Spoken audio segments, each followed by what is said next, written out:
तुम ये सोचते हो कि लोग क्या कहेंगे, तो फिर जिंदगी तुम्हारी नहीं लोगों की है।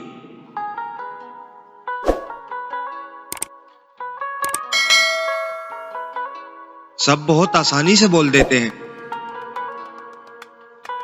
कि अफसोस हुआ सुनकर। भला सुनकर वो अफसोस कहां जो सहकर होता है।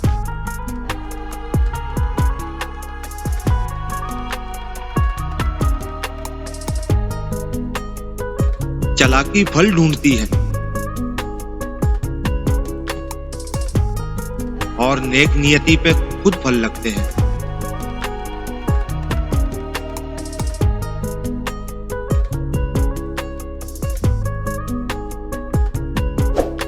कभी कभी जिन रिश्तों के खातिर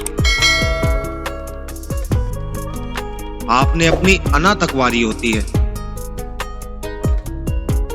ताकि वो मजबूत हो सके, क्योंकि आप इनको खोना नहीं चाहते। लेकिन यकीन करें, एक वक्त ऐसा आता है कि वही लोग, वही रिश्ते आपको खुद से वार कर फेंक देते हैं।